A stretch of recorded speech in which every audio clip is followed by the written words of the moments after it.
건강한 TV 톡닥터 토닥. 안녕하세요. 아나운서 김민정입니다. 살아가면서 이 질환을 많게는 한 번쯤 다들 겪을 확률이 78%. 과연 어떤 질환일까요? 바로 두통인데요. 이 두통은 크게 편두통, 긴장형 두통, 그리고 군발성 두통 이렇게 세 가지로 나뉜다고 합니다. 그중에서도 오늘 톡닥터 토닥에서는 긴장형 두통에 대해 자세히 알아봅니다. 먼저 건강맨 이원구 씨 소개합니다. 어서 오세요. 네, 안녕하세요. 오늘도 건강맨 이원구와 함께 건강한 정보, 흥미진진한 퀴즈 함께 하시죠. 네, 그리고 긴장형 두통에 대해 속 시원하게 알려줄 신경과 전문의 이한센 선생님 소개합니다. 어서 오세요. 예, 안녕하세요.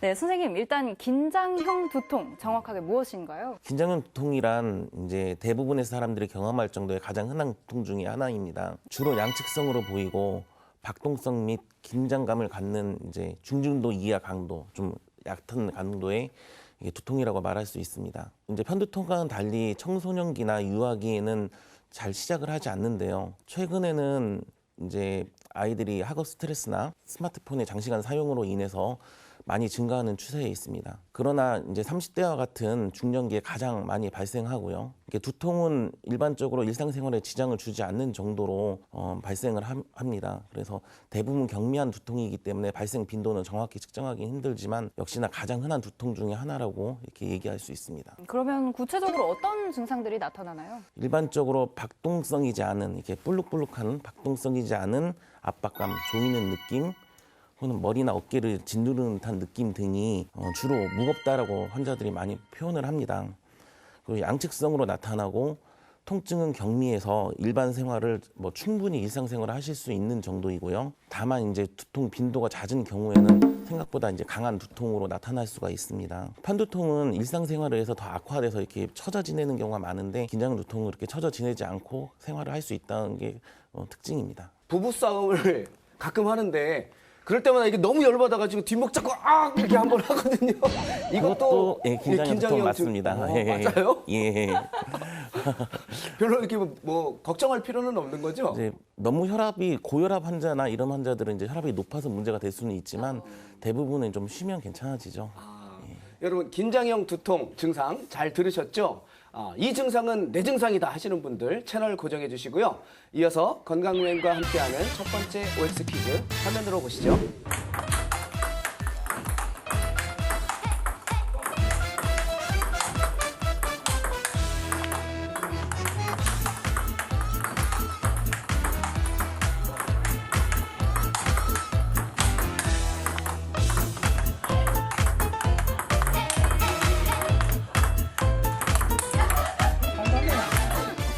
네, 오늘은 생활 스포츠 탁구로 건강을 유지하시는 분들을 만나러 와봤습니다. 오늘 이분들과 함께 OX 퀴즈 풀어볼까요? 자, 만나보도록 하겠습니다. 여러분 안녕하세요. 안녕하세요. 긴장형 두통은 음식물 섭취와 관계가 있다. 맞다 생각하시면 O, 틀리다 생각하시면 X로 이동해 주세요.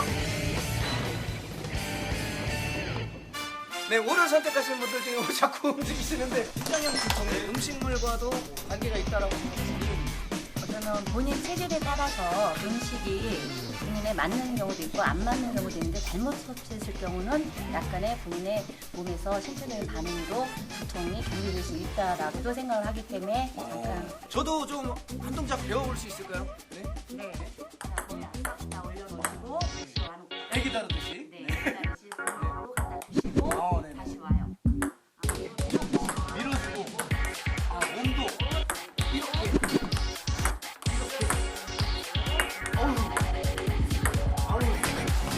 그래요?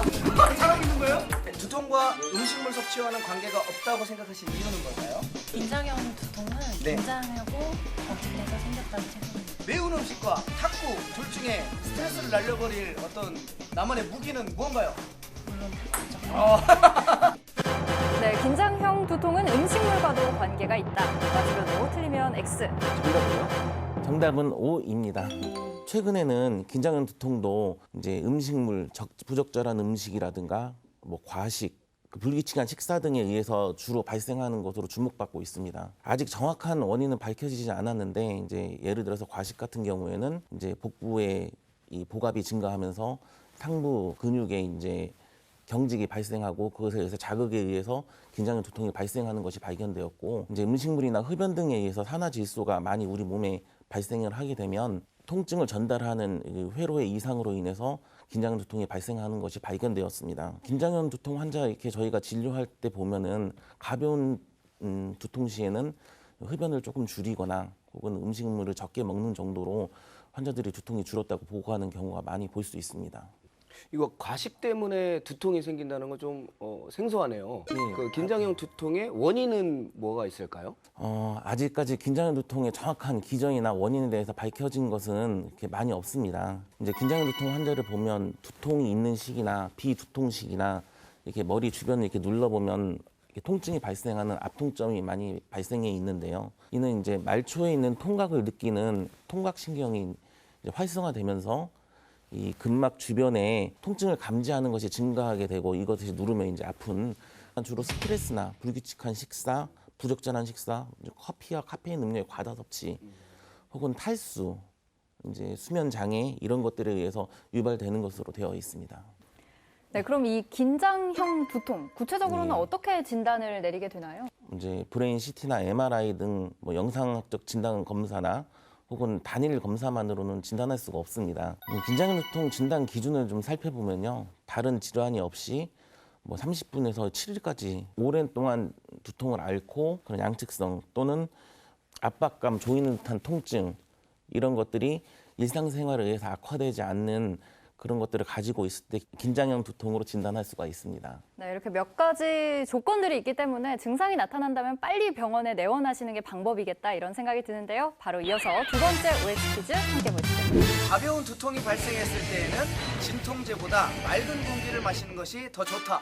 맞다 생각하시면 O, 틀리다 생각하시면 X로 이동해주세요. X를 선택하신 분은 한 분도 안 계신데 네, 가벼운 두통이 하면 진통제보다는 맑은 공기를 마시는 것이 더 좋다. 훨씬 좋죠. 네, 왜 그렇게 맑은 공기를 기분이 상쾌하게 하니까 내 몸의 변화 이런 것들이 있을까요? 조금 마음이 우울할 때 운동을 하면 기분이 상쾌합니다. 아내분은 같이 하셨으면 좋으신 생각은 있으세요? 같이 했으면 같이 했으면 좋죠. 꼬셔보세요. 여보 당신도 이거 나처럼 건강하려면 이거 저 탁구 좀 하자고. 한 번만 더 받아볼게요. 왜 더 맑은 공기가 진통제보다 낫다고 생각하시죠? 머리 아팠을 때는 맑은 공기는 피톤치드가 들어가고 사람을 맑게 합니다. 그래서 산소 운동 때문에 좋습니다. 탁구를 그럼 주로 하시는 이유는 장점이 있을까요? 무리한 운동을 힘을 안 가하고 이렇게 온몸으로 살살 하기 때문에 탁구가 좋은 것 같습니다. 계속해서 열심히 한번 해주시기 바랍니다. 화이팅 한번 외쳐볼까요? 가벼운 두통이 발생했을 때 진통제를 먹기보다 신선한 공기를 마시는 게 더 좋다. 맞으면 O, 틀리면 X. 네, 정답은요? 정답은 X입니다.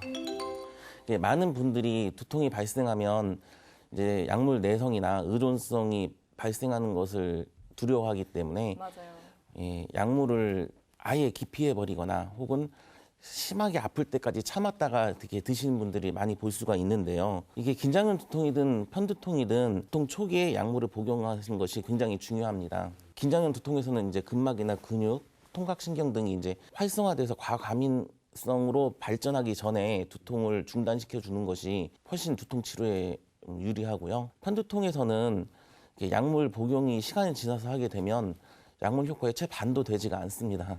이제 참았다가 이렇게 드시는 것은 고통은 고통대로 받고 처음에 약물 초기 용량으로 조절이 안 되기 때문에 약물 복용량은 더 많이 먹어야 되는 그런 결과를 초래할 수 있죠. 그러니까 이 약 복용법도 정확히 아는 게 참 중요하겠다 이런 생각이 드는데요. 이 긴장형 두통 치료는 어떻게 하나요? 긴장형 두통 치료는 이제 보통은 단순 진통제에 잘 반응해서 가볍게 그냥 진통제를 복용하는 것이 뭐 치료가 될 수는 있는데 만성 긴장형 두통 혹은 만성화가 되었을 때는 이제 예방적 두통 치료라는 것을 실시하게 됩니다.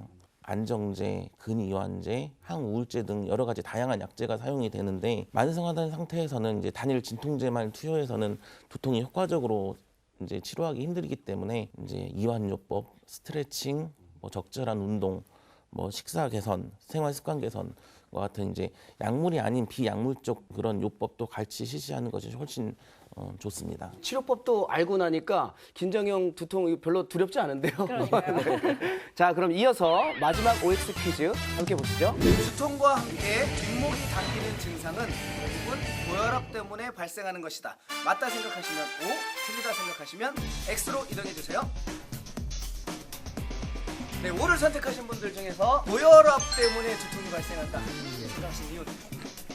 고혈압은 일단 혈압이 올라가는 거기 때문에 혈압이 올라가면 머리는 높지 않습니까? 네네네. 신체 중에서 그래서 두통이 있는 거라고 생각합니다. 아, 탁구의 좋은 점은 뭘까요?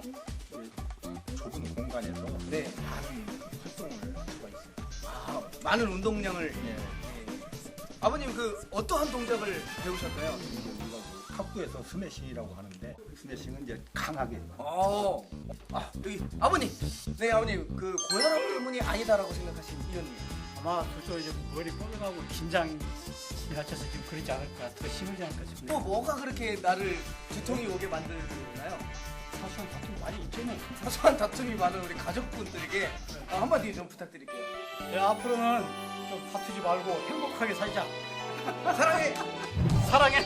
두통과 함께 뒷목이 당기는 증상은 고혈압 때문이다. 맞으면 O, 틀리면 X. 정답은요? 정답은 X입니다.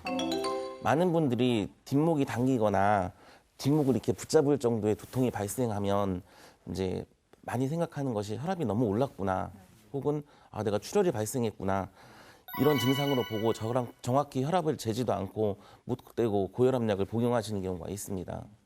특히 이제 고혈압 환자들 같은 경우는 이러한 행동을 많이 볼 수가 있는데요. 이게 혈압을 정확히 재지도 않고 먹는 것은 일단 고혈압 약물에 과다 복용이 돼서 저혈압을 초래할 수 있어서 굉장히 위험합니다. 경추수성 두통이나 혹은 긴장형 두통을 갖고 있는 사람들이 갑작스런 이제 힘을 주는 행동, 혹은 이제 일상생활에서 움직임에 의해서 경부근이 자극되면서 그것에 의해서 이제 근육이 수축하면서 통증이 발생하는 경우가 대부분입니다. 이 긴장형 두통이 만성화가 된다면요. 이게 큰 병이 되지는 않을까? 혹시는 합병증이 생기지는 않을까? 이런 걱정들을 많이 하실 것 같은데요. 예, 긴장형 두통은 만성으로 변형되기 전까지는 그냥 되게 치료에 반응을 하기 때문에 걱정하시는 뇌졸중이나 종양 같은 이렇게 합병증을 잘 남기는 편은 아닙니다. 장기적 환자를 보면 50%의 환자는 두통이 이렇게 치료가 되지만 50%는 만성 긴장형 두통, 그리고 혹은 이제 약물 과형 두통으로 변형이 되게 됩니다. 이제 약물 과형 두통 같은 경우에는 약을 끊고 두통을 막 견디면서 이렇게 치료를 진행해야 되기 때문에 치료에 많은 고통이 따르고 또 치료율도 그렇게 높지 않은 편입니다. 네, 톡닥터토닥 오늘은 긴장형 두통에 대해서 이야기 나누고 있는데요. 이제 토닥 공식 질문 3가지 드리도록 하겠습니다. 먼저 치료 후의 관리법 어떻게 되나요? 이제 긴장형 두통은 보통 생활 습관이나 수면, 자세 등의 영향을 많이 받기 때문에 감기와 같이 우리 몸의 상태가 좋아졌냐 나빠졌냐에 따라서 이게 다시 발생할 수 있는 그러한 질환입니다. 환자는 어떤 요인이 자기에게 두통을 유발시키는지 파악하고 그것을 조절하는 스트레스 해소, 식사 조절 또는 수면 조절, 운동 이런 것 같은 걸로 관리하는 것이 굉장히 중요합니다.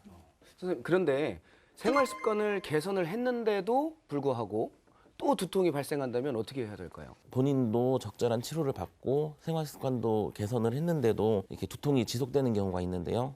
이제 긴장형 두통만을 가지고 있는 것이 아니라 이제 편두통, 경추수성 두통과 같은 여러 두통을 같이 가지고 있는 경우가 상당히 많이 있습니다. 이렇게 다른 두통이 혼재되었을 경우에 서로가 서로의 두통을 자극해서 이제 빈도나 정도를 높이고 치료도 힘들게 됩니다.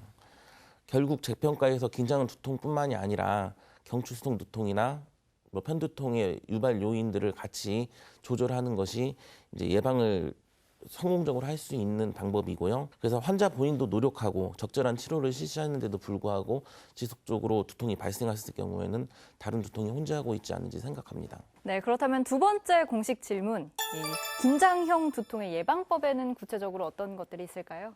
이제 긴장형 두통 예방법이라 하면 멀리 가서 찾을 필요도 없이 우리가 흔히 말하는 바른 생활을 하시면 됩니다. 적절한 식사, 적절한 수면, 충분한 운동, 신체의 균형이 깨지지 않도록 유지해 주는 것이 긴장형 두통의 가장 이렇게 쉬운 방법이고 우리가 실행하기에는 가장 어려운 방법 중에 하나죠. 맞아요. 제가 방금 그 말씀 드리려고 했는데 참 이게 바른 생활법 우리가 다 잘 알고 있는 거지만 참 지키기가 쉽지는 않거든요. 그렇다면 반대로 이 긴장형 두통을 유발하는 나쁜 습관들만 좀 줄여나가도 참 좋을 것 같다는 생각이 드는데요. 카페인이나 탄산음료의 섭취를 줄이는 것이 좋고요.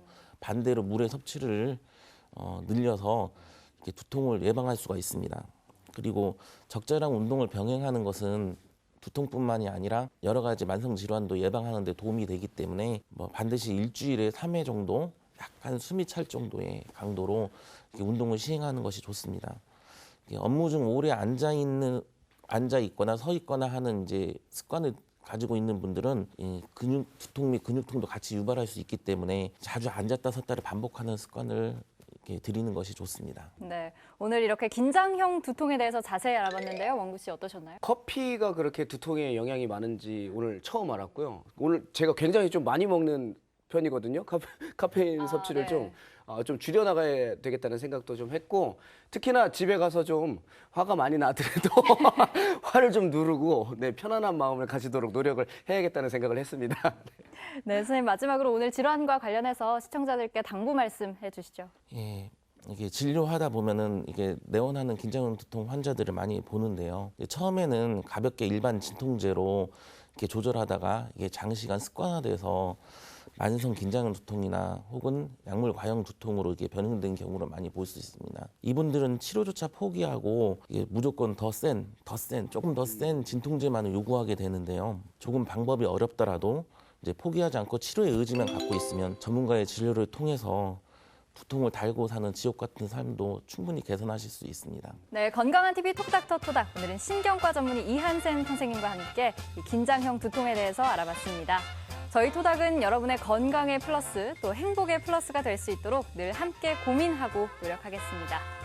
오늘 저희가 준비한 내용은 여기까지입니다. 여러분, 우리는 다음 주 이 시간에 또 만나요. 안녕히 계세요.